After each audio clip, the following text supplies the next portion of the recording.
তো দেখো হচ্ছে এখন বাজে রাত 12:20 বাজে। তো এখন দিয়ে আমি আমার ভিডিওটা চালু করছি আর কি। তো হচ্ছে কী বলতো, এত গরম পড়েছে তো মানে ঘুম আসছে না। তো আমার শাশুড়ি পোলাও আর খাসির মাংস নিয়ে এসেছিলো, তো বললো পূজা খাবা? তো আমি বললাম হ্যাঁ দাও তাহলে। তাই হচ্ছে দেখো খেতে বসেছি, কি করব, ঘুম আর আসছে না। সময় কাটাচ্ছি, রাস্তায় ঘুরছি, এই করছি। তো মানে কটার সময় ঘুমিয়েছি জানো তো? প্রায় 2টো বেজে গেছিলো। তা 2টোর সময় ঘুমিয়েছি, প্রায় 4টে 5টার সময় উঠে পড়েছি। মানে এত গরমে আর ঘুম আসছে না, প্রচুর পরিমাণে গরম আর কি।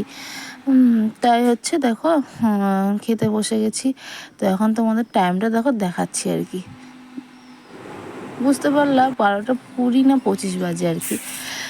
তো তোমার হ্যালো বন্ধুরা, গুড মর্নিং। আর কি বলবো, হচ্ছে গুড আফটারনুন, ঠিক আছে? কারণ হচ্ছে এখন প্রায় দুপুরই ধরতে গেলে। তো এখন হচ্ছে আজকে তো সেরকম মানে কোনো ভিডিও রান্নার কোনো ভিডিও দিতে পারিনি, কারণ সেরকম কিছু রান্নাও করিনি, ওই জন্য রান্নার ভিডিও দিতেও পারিনি। ওই রান্নার কি ভিডিও দেবো বলো, নিজেরই তো কেমন লাগে। তো রান্নার ভিডিও যে দিতে পারিনি। তো আজকে কী বলো তো, একটু মানে মাল করছি, আর গরমে না মানে মনে হচ্ছে যা সেদ্ধ ভাত মাত এসব করে খাই, এত পরিমাণে গরম। তারপর দেখো আমি আজকে মানে কদিন ধরে না একটু বেলা করে স্নান করছি, 5টা 6টা বেজে যাচ্ছে। কারণ সকাল সকাল স্নান করলে কি আর একটু গরম লাগে বেশি, মানে এত পরিমাণে গরম। তো ওর জন্য সন্ধেবেলার দিকে স্নান করে নিই, দোকানে জিনিসপত্র রেডি করে সন্ধেবেলার দিকে স্নান করে নিই, তাহলে না একটু গরমটা আমার মনে হয় একটু কম লাগে। তো দেখো স্নান করার আগে উঠোনটা একটু ঝাঁট দিয়ে নিচ্ছি। এটা তো আমার অভ্যেস, তোমার জানোই ভালো মতন, যে স্নান করার আগে মানে উঠোনটা ঝাঁট দিয়ে নিই। আর কি বলতো, মানে খাওয়া দাওয়া হয়ে গেছে, কদিন ধরে মানে স্নান করার আগেই খেয়ে নিচ্ছি। আর তার জন্য স্নান করার আগে খেয়ে নিলে কী হয় বলো তো, সন্ধেবেলার দিকে খিদে পেয়ে যায়। কারণ স্নান করার পরে যেহেতু আমাদের খাওয়ার অভ্যাস, স্নান করার আগে খাই তো খিদে পেয়ে যায়। কিন্তু কি করব, এত গরমে না আর সকাল সকাল স্নান করতে পারছি না, মানে প্রচুর পরিমাণে গরম। আর দুপুরে তো ঘুমাচ্ছি না, ঘুমই আসে না বাবা, এত গরম। তারপর দেখো চলে আসলাম আর কি বিকেলবেলায় আর কি। তো হচ্ছে কি বলো তো, ওই দুপুরের ওই কাজকর্ম সারতে সারতে একটু কিছুক্ষণ বসছিলাম, তারপরে কিছুক্ষণ পরেই আর কি একটু বিকেল হয়ে গেছে আর কি। তো দেখো আমি তারপরে মাংসগুলো আর কি টুকরো টুকরো করে নিচ্ছি, মানে আমি না, সরি, তোমাদের দাদাভাই আর কি মাংসগুলো টুকরো টুকরো করে নিচ্ছে। কারণ দোকানের মাংস তোমরা জানোই তো, দোকানের পকোড়া হয়। তো দেখো আমি এদিকে পকোড়াগুলো হচ্ছে রেডি করে নেবো, মানে মশলা দিয়ে মাখিয়ে নেবো। আর ওদিকে ছোলা বাদাম ভেজানো আছে, ওদিকে ডালও বাটা হয়ে গেছে, ঠিক আছে। আর এতে অ্যারুট দিয়ে আমি একটু মাখিয়ে নেবো ভালো করে। কি বলো তো, মানে মনে হচ্ছে যে কবে একটু মানে বৃষ্টি আসবে এটাই শুধু মনে হচ্ছে। কিন্তু বৃষ্টি আর আসার নাম নেই, কবে যে বৃষ্টি হবে সেই অপেক্ষায় আছি। কিন্তু জানো তো, বৃষ্টি হলে পরে জানো তো, যে তোমার দাদাভাইয়ের তো কাজকর্ম ছুটি মানে হবে না, আর আমাদের একটু সমস্যা হয়ে যায় বৃষ্টি হলে পরে। কিন্তু কী আর করা যাবে বলো, সবসময় তো কাজের চিন্তা করলে হবে না না। কারণ এত পরিমাণে গরম, মানে মনে হচ্ছে কি দম আটকে যাবে। আমার তো মানে গরম আমি সহ্য করতেই পারি না একদম। আমার শীতকালটাই মনে হয় ভালো, আমার গরমকালটা একদমই ভালো লাগে না। যার জন্য তো আমার গলায় মানে খুব পরিমাণে ঘামাচি হচ্ছে, এত ঘামাচি হচ্ছে মানে আমার নিজেরই কেমন লাগছে, কমছে না সহজে জানো তো। তো কবে জানি না গলার ওটা কমবে, মানে খুব খারাপ লাগছে আর কি দেখতে। তো এত ঘামাচি মানে কোনো দিন হয়নি জানো তো। এইবারটাই মানে আগের বার হয়েছিল ঠিক আছে, কিন্তু কোনো রকম হয়েছিল, কিন্তু এবারটা পুরো গলা দিয়ে বুক দিয়ে পুরো একদম মানে ভর্তি হয়ে গেছে আর কি। ওর জন্য দেখো আমি এখন হচ্ছে মানে ওইটা যাই হোক হয়েছে, তো আমি এখানে মানে মাংসটা আর কি মাখিয়ে নিচ্ছি। আর জানো তো হচ্ছে আমি আর কি হচ্ছে দেখতেই পাচ্ছ আমার হাতে শাখা নেই, শুধু পলা আছে। কি বলো তো, ষষ্ঠীতে গেছিলাম, শাখা বাঁধানো বাঁধানো পড়ে গেছিলাম, তো ওর জন্য হাতে আর কি। তো যেটা বলছিলাম আর কি, যে ষষ্ঠীতে গেছিলাম শাখা বাঁধানো পরে, তোমরা দেখতেই পেরেছো আমার ভিডিওতে। তো শাখাটা খুলেছিলাম, শাখা বাঁধানো পরেছিলাম। তারপরে না হচ্ছে এসে ষষ্ঠী থেকে এসে হচ্ছে কী বার দিন, শুক্র শনি রবিবার দিন আমি শাখাটা পরতে গেছি সকালবেলায়। তো শাখাটা না মানে হাতে হচ্ছিল না, মানে বাসি হাতে পড়ছিলাম, তো ওর জন্য হাতে হচ্ছিল না, অনেক জোর জবরদস্তি করলাম, হচ্ছিল না। পরে ভাবলাম থাক, বেশি জোর করলে হয়তো ভেঙে যেতে পারে, বেড়ে যেতে পারে, তার জন্য আমি না শাখাটা আর পরিনি। ওই জন্য রেখে দিয়েছি, থাক 2 দিন হচ্ছে মানে পরিনি, মানে তখন পরা হয়নি, আর মানে খেয়ালও ছিল না, ঠিক আছে, তার জন্যই আর কি শাখাটা পরা হয়নি। তাছাড়া অন্য কারণ না, শাখা না পরলে ভালোও লাগে না। বিশেষ করে আমি মাঝে মাঝে এরকমভাবে পড়ি, কিন্তু আমার বাপের বাড়ি যখন যাই আর কি, তখন আমি শাখা পরেই যাই। কারণ আমার বাবা মা না শাখা যদি না পরি তাহলে না খুব বক বক করে আর কি, ওর জন্য আমি শাখা মানে পরে যাই, ঠিক আছে। তো দেখো আমি তো এদিকে ঘরটাও মুছে নিয়েছি।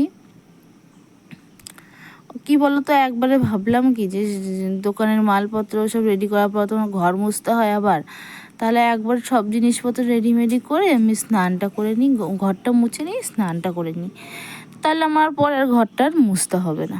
সেই চিন্তা করে আমি আর কি এইটাই ভাবলাম আর কি। আর বেশ এরকম টাইমে স্নান করলে বেশ ভালোও লাগে, জানো তো, একটু ঠান্ডা ঠান্ডা লাগে, বেশ ভালো লাগে। হ্যাঁ, তো দাদাভাই এসে কিন্তু খেয়ে নিয়েছে আর কি। আর একদম কমা রাঁধছি বলে তা না, ওই ধরো 1 পদ রাঁধছি, ডিম ডাল মাছ ওই 1 পদই করছি, মানে 2-3 পদে ঝামেলা করছি না, ওর জন্য তোমাদের সাথে আমি শেয়ার করতে পারিনি, ঠিক আছে। তো দেখো আমি এদিকে সিঁড়িটাও ধুয়ে দিচ্ছি, কারণ সিঁড়ি তো আমি সবসময় ধুই, নয়তো আমার নিজেরই কেমন লাগে। সিঁড়িটা আমার মিনিমাম সারাদিনে 2-3 বার করে ধোয়া হয়, যেহেতু আমি জামা কাপড় কাচি, তো সেই জামা কাপড় কাচার জলটা থেকে যায়, সেই জলটা আমি মানে কোথায় ফেলে দেবো, আমি সিঁড়িতে ফেলে দিই, সিঁড়িতে ফেলে দিই, তো মানে 2-3 বার করে আমার মানে সিঁড়িটা ধোয়া হয়ে যায় আর কি। তারপর দেখো আমি এখন নাইটি পরবো, তো কেচে দিয়েছিলাম নাইটি, তো সকালবেলা উঠে তো কেচে দিয়েছি, তো এইগুলো দেখো শুকিয়ে গেছে, সেগুলো আর কি তুলতে এসেছি।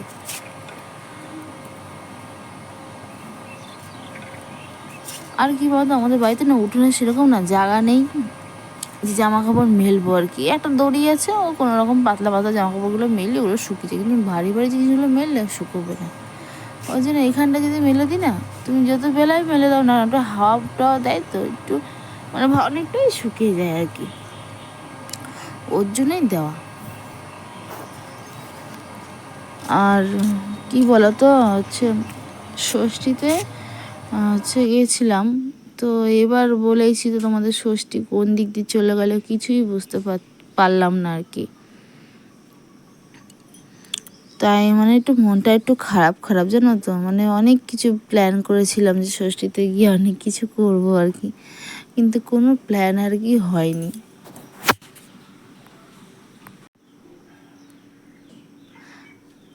তো দেখো বাসন মাজতে এসেছি, আর কি বলো তো মানে একবারে হচ্ছে দুপুরবেলা খেয়েছিলাম, তো সেই বাসনগুলোও বেরিয়েছিল আর কি, তো সেইগুলো আর কি মেজে নিচ্ছে। আর এখন যে মানে যে কটা বাসনপত্র পেয়েছি সেগুলো আমি একবারেই মেজে নিলাম, ভালোই বাসন বেরিয়েছে কিন্তু।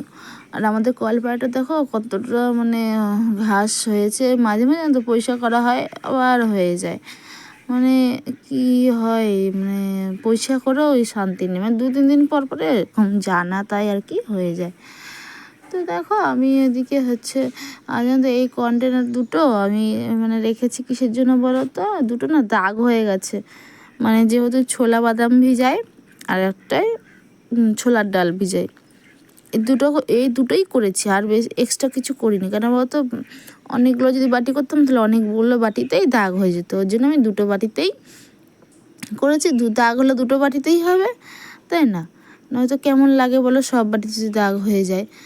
তার জন্য দেখো আমি হচ্ছে দুটো বাটিতেই করেছি। আর জানো তো আমি মানে দুপুরের মতনই রান্না করেছি আর কি। কেন বলো তো, হচ্ছে যেহেতু ওই কোনো রকম আর কি রান্না করেছি, তো ওর জন্য দুপুরের মতনই রাঁধছি। আবার রাত্রিবেলায় কটা ভাত মাত করে নেবো, ডিম সিদ্ধ মধ্যে করে নেবো, তাহলে আর কি হয়ে যাবে। আর হচ্ছে এখন কেন বলো তো, আর তার মধ্যে আমি কম কম রান্না করেছি, কারণ কদিন ধরে না শুধু ভাত ফেলানো যাচ্ছে, নষ্ট হচ্ছে, খেতেই চাচ্ছে না, এর জন্য না কম কম করে রাঁধছি। এবার দেখি কী হয় বলো তো, যখন কম রান্না করি তখন আবার ভাত লাগে বেশি, আর যখন বেশি রান্না করো তখন ভাত আর লাগেই না। মানে যেদিনকে ভাবি কম রান্না করবো, তোমার দাদাভাই এসে সেদিনকে দুপুরবেলা মানে কাছ থেকে এসে খাবে, আর যেদিনকে ভাবি একটু বেশি করে রান্না করি সেদিনকে আর এসে খাবেই না। তাহলে আমার কতগুলো ভাত থেকে যাচ্ছে বলো। আগের দিন তো আমি অনেক ভাত ফেলে দিয়েছি, জানো তো। কী করবো, সকালে না ভাতটা খাওয়া যাচ্ছে না, এতটাই গরম পড়েছে, পুরো ভাত গলে যাচ্ছে। আর আমি সত্যি কথা বলতে, আমি তো শুধু কেনা চাল খাই না, আমি ভাত কেনা চালের সাথে একটু রেশনের চাল মিশিয়ে দিই। কী বলো তো, এটা যদি মিশিয়ে দিই না, তাহলে আমার আর অনেকটা দিনই যাবে বলো। যদি হিসাব করে চলা যায়, অনেক কিছু করা যায়। কী বল, মানে তোমার দাদাভাই তো সেরকম কোনো কাজকর্ম ভালো করে না যে আমি হাই ফাইভাবে চলবো। আর আমি সেরকম কোনো কিছু কেনাকাটা করিও না, তোমার দেখতেও পাও আমার ভিডিওতে। ও যেভাবে কাজ করে না, জানো তো, একটা সংসার ঠিক মতন চলেই না। গরমে একদিন কাজ করছে, দুদিন ছুটি, একদিন কাজ মানে সপ্তাহে 2 দিন কি 3 দিন করে কাজ করছে। তাহলে 2-3 দিন করে কাজ করলে কী করে চলে বলো। তো এইভাবেই চলছে। তারপর দেখো আমার আর কি বাসন কোসনগুলো মাজা হয়ে গেছে, তারপর স্নান টান করে ঘরে চলে এসেছি। তো জানো তো, এত গরমে না আর ভালো ভালো নাইটি না পরতেও ইচ্ছা করে না। মোটা মোটা নাইটি তো খুব কষ্ট হয়, মনে কি মানে ছেঁড়া পাতলাগুলোই পরি আর কি। তো সেটাই পরেছি, ভাবি যে ভিডিও করবো, তার জন্য ভালো ভালো নাইটি পরবো, কিন্তু জানো তো আমি পরতেই পারি না, এত গরম তো ঘেমে স্নান হয়ে যায়। তো বন্ধুরা, আমার ভিডিও যদি ভালো লেগে থাকে তো লাইক কমেন্ট করে দিও, আর অবশ্যই চ্যানেলটি সাবস্ক্রাইব করে দিও। তো তোমরা যে যেখানে থেকো ভালো থেকো, সুস্থ থেকো, আর আমাকে একটু সাপোর্ট করো, এটাই বলবো। তোমার সাপোর্ট করলে আমি অনেক দূর এগোতে পারবো, অনেক অনেক ভালো ভিডিও তোমাদের সাথে শেয়ার করতে পারবো। হ্যাঁ, যদি তোমরা আমার পাশে থাকো, তো সবাই সবার পাশে থাকলে দেখবো অনেক কিছুই করতে পারবো। তোমরা আমার পাশে থেকো, আমি তোমাদের পাশে অবশ্যই আছি। আর তো দেখা যাক কি হয়। তো টাটা, আজকের মতন এখানে স্টপ।